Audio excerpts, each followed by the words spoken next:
Hi hello friends, మనం ఈ రోజు వచ్చేసి 2 జనవరి 2019 కరెంట్ అఫైర్స్ గురించి డిస్కస్ చేసుకుందాం.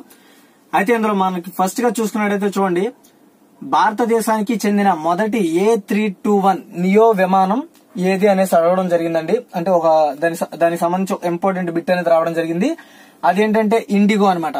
సో ఇండిగోని ఎందుకు ప్రత్యేకంగా A321 నియో విమానం అంటున్నాం అంటే, ఇది మన ఇండియన్ వాళ్ళు తయారు చేసిన ఇంజిన్ అని చెప్పుకోవచ్చు. ఓకేనా, ఈ విమానానికి మన ఇండియా వాళ్ళు తయారు చేసిన ఇంజిన్ కారణంగా దీనికి A321 నియో విమానం అని పేరు పెట్టడం జరిగింది. ఓకేనా, నెక్స్ట్ వన్ చూడండి. యాక్సిస్ బ్యాంక్ ఏదైతే ఉందో, యాక్సిస్ బ్యాంక్ ఉంది కదా, ఆ యాక్సిస్ బ్యాంక్ యొక్క కొత్త మేనేజింగ్ డైరెక్టర్ అంతేకాకుండా CEO గా ఎవరు కొత్తగా ఎంపిక అవ్వడం జరిగింది. అతని పేరు వచ్చేసి B Amitabh Chaudhary. Axis Bank B Amitabh Chaudhary. ఓకేనా, ఇతను అమితాబ్ చౌదరి మనకి మాజీ HDFC బ్యాంక్ ఏదైతే ఉందో, HDFC bank standard life insurance department కి సంబంధించి అతను ఎక్స్ మేనేజింగ్ డైరెక్టర్ గా అంతేకాకుండా CEO గా వ్యవహరించడం జరిగింది. ఓకేనా, నెక్స్ట్ వన్ చూడండి. ఐసీసీ మహిళల T20 గుర్తుపెట్టుకోండి. ఐసీసీ అంతేకాకుండా మహిళల వచ్చేసి T20 జట్టుకి కెప్టెన్ గా ఎవరు ఎంపికయ్యారు అనేది క్వశ్చన్. ఓకేనా, ఆన్సర్ వచ్చేసి హర్మనీ స్మిత్ కౌర్.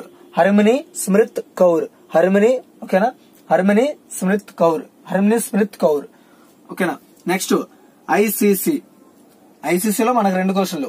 ఫస్ట్ ఏంటి, ఐసీసీ T20 జట్టులో కెప్టెన్ గా ఎవరు ఎంపికయ్యారు అనేది. నెక్స్ట్ వన్ వచ్చేసి ఐసీసీ మహిళల cricketer of the year, ICC మహిళల క్రికెట్ కి సంబంధించి cricket of the year award పేరు వచ్చేసి రాచెల్ హిహో ఫ్లింట్ అవార్డు. ఓకేనా, ఈ అవార్డు ఎవరికి ఇచ్చారు అంటే ఎవరు గెలుచుకున్నారు. ఓకేనా, అవార్డు పేరు ఏంటంటే రాచెల్ హిహో ఫ్లింట్ అవార్డు. ఓకేనా, ఈ అవార్డు అనేది స్మృతి మందనాకి ఇవ్వడం జరిగింది. ఓకేనా, స్మృతి మందనాకి ఈ యొక్క అవార్డు ఏదైతే ఉందో, ఏంది రాచెల్ ఇహో ఫ్లింట్ అవార్డు అనేది స్మృతి మందనాకి ఇవ్వడం జరిగింది. ఓకేనా, నెక్స్ట్ 5th వన్, నూతన సమాచార కమిషనర్. ఓకేనా, అంటే మన ఇండియాకి సంబంధించి నూతన సమాచార కమిషనర్.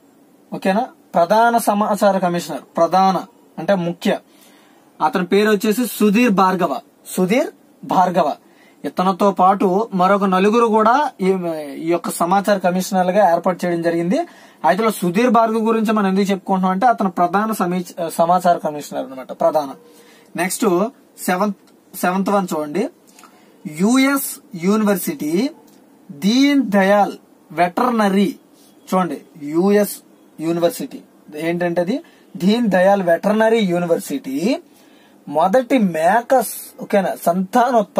మేక సంతానోత్పత్తి సంబంధించి ప్రయోగశాలను మన ఇండియాలో ఏ రాష్ట్రంలో ప్రారంభిస్తుంది అనేది క్వశ్చన్. ఓకేనా, చూడండి గుర్తుపెట్టుకోండి. యుఎస్ యూనివర్సిటీకి సంబంధించి దీన్ దయాల్ వెటర్నరీ యూనివర్సిటీ మొదటిగా మన ఇండియాలో మేక సంతానోత్పత్తి ప్రయోగశాలను ఏ రాష్ట్రంలో ప్రారంభిస్తుంది అనేది క్వశ్చన్. దానికి ఆన్సర్ వచ్చేసి ఉత్తరప్రదేశ్. ఓకేనా, ఉత్తరప్రదేశ్ ఒక సీఎం ఎవరండి, యోగి ఆదిత్యనాథ్. ఓకేనా, ఈ యొక్క ఉత్తరప్రదేశ్ యొక్క గవర్నర్ వచ్చేసి రామ్ నాయక్. ఓకేనా, గుర్తుపెట్టుకోండి ఇవన్నీ కూడా. నేను ఎందుకంటే ఆ రాష్ట్రానికి పేరు చెప్తున్నానంటే అవి చాలా ఇంపార్టెంట్ అనమాట మనకి. ఓకేనా, అది గుర్తుపెట్టుకోండి. సో 8th వన్, భారత జాతీయ నృత్య శిరోమణి అవార్డు 2019 ఎవరికి లభించిందంటే అనందిత ఆన్సర్ అండి. ఓకేనా, అనందిత గుర్తుపెట్టుకోండి. భారత జాతీయ నృత్య శిరోమణి అవార్డు 2019కి సంబంధించి ఏంటి, నృత్య శిరోమణి అవార్డు వచ్చేసి 2019 సంబంధించి అనందిత. ఓకేనా, ఆవిడికి లభించడం జరిగింది. నెక్స్ట్ వన్ వచ్చేసి చూడండి, నూతన నేషనల్ లీగల్ సర్వీసెస్ అథారిటీ అనేది అసలు దేనికి యూజ్ అవుతుంది అనేది అంటే, మన ఇండియాలో ఉన్న చట్టపరమైన న్యాయాలు అంతేకాకుండా ప్రతి ఒక్కరికి కూడా న్యాయం జరిగేలా, అంతేకాకుండా లోక్ అదాలత్స్ ఏవైతే ఉన్నాయో వాటన్నిటికీ కూడా సరైన సమాచారాన్ని అంతేకాకుండా వాటికి హెల్ప్ చేసే విధంగా ఈ నల్సా అనేది ఉపయోగపడుతుంది. ఓకేనా. దీని యొక్క ఎగ్జిక్యూటివ్ చైర్మన్ వచ్చేసి మనకి ఏకే సిక్రీ. అంతేకాకుండా ఈ ఈసీ, ఓకేనా, ఈసీ ఎవరైతే ఉన్నారో ఎక్స్ అంటే ఈ ఏకే సిక్రీకి ముందు మదన్ లోక్యూర్ అనే వ్యక్తి ఈ యొక్క ఎగ్జిక్యూటివ్ చైర్మన్ గా ఈ యొక్క నాల్సాకి వ్యవహరించడం జరిగింది. ఓకేనా, ఆ విధంగా మీరు గుర్తుపెట్టుకోండి. నెక్స్ట్ 10th వన్ చూడండి. మన ఇండియాలో 100% విద్యుదీకరణ అనేది ఎన్ని రాష్ట్రాల్లో జరిగింది? ఆన్సర్ వచ్చేసి మనకి 25 అండి. 25 రాష్ట్రాల్లో. ఓకేనా. అసలు ఈ 100% విద్యుదీకరణ జరగడానికి గల కారణం ఏంటంటే ప్రధానమంత్రి సహజ్ బిజ్లీ హర్ ఘర్ యోజన. ఈ యోజన కింద మొత్తం మన ఇండియాలో 100% 25 రాష్ట్రాలకు గల PMSBHGY, ఓకేనా, ఈ పథకం కింద, ఈ స్కీమ్ కింద ఈ యొక్క 25 రాష్ట్రాలకి 100% విద్యుదీకరణ జరగడం జరిగింది. ఓకేనా. ఇంకా ఫుల్ ప్లెడ్జ్డ్ గా విద్యుదీకరణ అంటే గ్రామాల్లోకి ఇంకా విద్యుదీకరణ వెళ్ళలేని ఇంకా గ్రామాలు ఇంకో కొన్ని రాష్ట్రాలు కూడా ఉన్నాయి. వాటి గురించి మనం తర్వాత డిస్కస్ చేసుకుందాం. ఓకేనా. సో ఇది గైస్, ఓకేనా. భారత జాతీయ నృత్య శిరోమణి అవార్డు 2019 వచ్చేసి అనంతతికి రావడం జరిగింది. అంతేకాకుండా మనకి ఇండియాలో 100% విద్యుదీకరణ ఎన్ని రాష్ట్రాలు జరిగిందంటే 25 రాష్ట్రాలు, గుర్తుపెట్టుకోండి. అంతేకాకుండా అది జరగడానికి గల ముఖ్య కారణం ఏంటంటే ప్రధానమంత్రి సహజ్ బిజ్లీ హర్ ఘర్ యోజన కింద జరగడం జరిగింది అనేది మనం గుర్తుపెట్టుకోవాలి. ఓకేనా, చాలా ఇంపార్టెంట్ అది. ఓకేనా. సో ఎందుకంటే ఇప్పుడు రాబోయే కాంపిటేటివ్ ఎగ్జామ్స్ కి చాలా వరకు అవే అడుగుతున్నాడు. సో అది గుర్తుపెట్టుకోండి.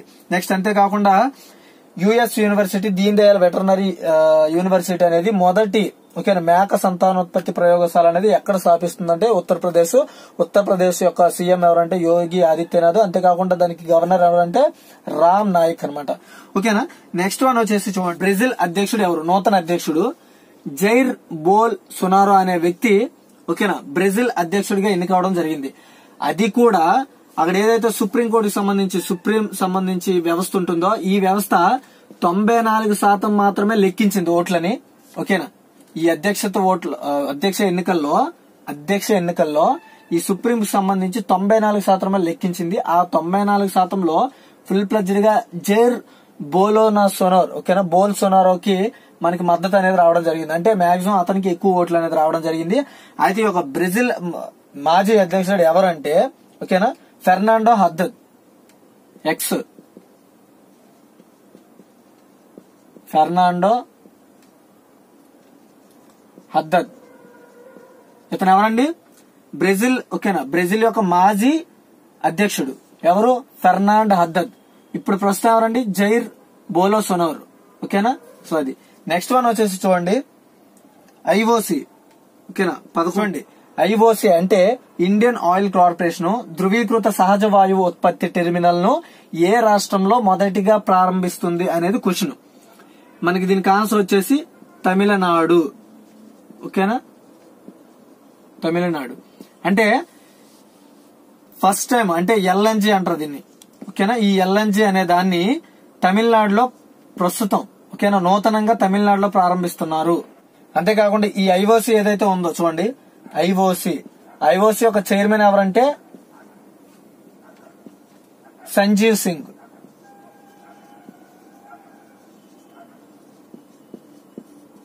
ఈ క్వశ్చన్ గుర్తురాగానే మీకు చూడండి, ఐఓసి ధృవీకృత సహజ వాయు ఉత్పత్తి టెర్మినల్ ను తమిళనాడులో ప్రారంభిస్తున్నారు. అంతేకాకుండా ఈ ఐఓసి అంటే ఇండియన్ ఆయిల్ కార్పొరేషన్ చైర్మన్ వచ్చేసి సంజీవ్ సింగ్. ఓకేనా, ఆ విధంగా మీరు గుర్తుపెట్టుకోండి. చూడండి గైస్, నేపాల్ సుప్రీంకోర్టు ప్రధాన న్యాయమూర్తి ఎవరు అనగానే మనకి జస్టిస్ చోలేంద్ర షంషేర్ జేబీ రాణా అనేది గుర్తు రావాలి. ఓకేనా. ఇతని యొక్క పదవకాలం వచ్చేసి 4 years ఉంటుందండి. అంతేకాకుండా ఎక్స్ జస్టిస్ వచ్చేసి అంటే ఇతని కంటే ముందు ఓం ప్రకాష్ మిశ్రా అనే వ్యక్తి ఉండేవారు. అయితే ఓం ప్రకాష్ మిశ్రా అనే అతను మనకి 2014లో ఈ యొక్క నేపాల్ సుప్రీంకోర్టు ప్రధాన న్యాయమూర్తిగా వ్యవహరించడం జరిగింది. ఓకేనా. సో చూడండి, ఐఏఏ అంటే ఇంటర్నేషనల్ అడ్వర్టైజ్మెంట్ అసోసియేషన్ 44వ గ్లోబల్ సమ్మిట్ ను ఎక్కడ ప్రారంభిస్తుంది అనేది క్వశ్చన్. అయితే ఈ క్వశ్చన్ కి ఆన్సర్ వచ్చేసి న్యూఢిల్లీ. ఓకేనా. సో అది కూడా ఎప్పుడంటే February 20 to 26 ఈ డేట్ మధ్యలో మనకి చూడండి ఇంటర్నేషనల్ అడ్వర్టైజ్మెంట్ అసోసియేషన్ 44వ గ్లోబల్ సమ్మిట్ ను ప్రారంభిస్తుంది. అయితే ఇది న్యూఢిల్లీలో ఉంది. ఓకేనా. ఈ న్యూఢిల్లీలో ఈ యొక్క సమ్మిట్ ను, గ్లోబల్ సమ్మిట్ ను ప్రారంభిస్తుంది. అంతేకాకుండా ఇది ఫిబ్రవరి 20 నుండి 21 మధ్యలోపు, అంటే మనకి 6 రోజులు ఈ యొక్క గ్లోబల్ సమ్మిట్ అనేది 44వ గ్లోబల్ సమ్మిట్ అనేది జరగడం జరుగుతుంది. ఓకేనండి. సో నెక్స్ట్ వచ్చేసి చాలా ఇంపార్టెంట్ క్వశ్చన్. నెక్స్ట్ చూడండి, మనకు తెలుసు కదా అలహాబాద్ యొక్క నగరాన్ని ఏ నగరంగా మార్చడం కోసం, ఓకేనా, అలహాబాద్ నగరాన్ని ఏ నగరంగా మార్చడం కోసం, ఓకేనా, ఏదైతే రాష్ట్రం ఉందో, ఓకేనా, ఏ నగరంతో మారుస్తున్నాడు, ఓకేనా, అర్థమవుతుందా. సో దీనికి సంబంధించి చూడండి, అలహాబాద్ కొత్త పేరు ఏంటంటే అలహాబాద్ కి, ఓకేనా, ప్రయాగ్ రాజ్, ఓకేనా. సో అలహాబాద్ యొక్క కొత్త పేరు ఏంటండి, నూతన పేరు ప్రయాగ్ రాజ్, ఓకేనా. దీనికి హోంశాఖ మంత్రి కూడా ఆమోదం తెలిపింది. అయితే త్వరలో ఈ అలహాబాద్ యొక్క నగరానికి ఉన్న పేరును ఈ నగరంగా మార్చడం కోసం, అంటే అన్ని రైల్వే స్టేషన్లోను, అన్ని కాకుండా అన్ని శాఖల్లోనూ ప్రయాగ్ రాజ్ గా మార్చడం కోసం అన్నిటికీ కూడా ఉత్తర్వులు జారీ చేస్తామని కూడా చెప్పడం జరిగింది. ఓకేనా. సో అది నెక్స్ట్ వన్ వచ్చేసి చూడండి, ఎల్ఐసి యొక్క టెంపరీ చైర్మన్, అంటే ప్రస్తుతం మాత్రమే ప్రస్తుత చైర్మన్ వచ్చేసి హేమంత్ భార్గవ్ అండి. అంతేకాకుండా ఎక్స్ వచ్చేసి వికే శర్మ, అంటే ఈ హేమంత్ భార్గవ్ రాకముందు వికే శర్మ ఎల్ఐసి యొక్క టెంపరీ చైర్మన్ గా వర్క్ చేయడం జరిగింది, అంటే చైర్మన్ గా వర్క్ చేయడం జరిగింది. ప్రస్తుతం ఎల్ఐసి యొక్క టెంపరీ చైర్మన్ ఎవరంటే హేమంత్ భార్గవ్, ఇంతకు ముందు ఎవరంటే ఎక్స్ వికే శర్మ గారు ఉండవడం జరిగింది. అయితే లాస్ట్ ఇంపార్టెంట్ క్వశ్చన్ చూడండి, మనకు యునెస్కో అందరికీ తెలుసు కదా. యునెస్కో అంటే విద్యా, శాస్త్రీయ మరియు సాంస్కృతిక సంస్థ అని చెప్పుకోవచ్చు. ఏది? యునెస్కో, ఓకేనా. యునెస్కో, ఈ యునెస్కో నుండి రెండు దేశాలు లెఫ్ట్ అయ్యాయి అనమాట, అంటే విడిపోయాయి. 2 దేశాలు విడిపోయాయి దేని నుండి యునెస్కో నుండి. సో యునెస్కో నుండి విడిపోయిన 2 దేశాలు ఏంటంటే యుఎస్, అంటే యునైటెడ్ స్టేట్స్ ఆఫ్ అమెరికా అనమాట, ఓకేనా. అంతేకాకుండా ఇజ్రాయిల్, ఓకేనా, ఇజ్రాయిల్. ఈ 2 కూడా యునెస్కో నుండి విడిపోవడం జరిగింది. అంతేకాకుండా ఈ ఇజ్రాయిల్ ఏదైతే ఉందో ఇది 1949లో ఈ ఇజ్రాయిల్ అనేది యునెస్కోలో కలవడం జరిగింది, అంటే విలీనం జరిగింది ఇజ్రాయిల్ అనేది, ఓకేనా. సో ఇదిగా ఇంపార్టెంట్ కరెంట్ అఫైర్స్. ఇవి నచ్చితే లైక్ చేయండి, షేర్ చేయండి. అంతేకాకుండా మరిన్ని అప్డేట్స్ కోసం మన ఛానల్ సబ్స్క్రైబ్ చేసుకోండి. ఇంకా డైలీ మన కంటెంట్ ఇంప్రూవ్ చేస్తూ ఉంటాను. Thanks for watching guys. By by.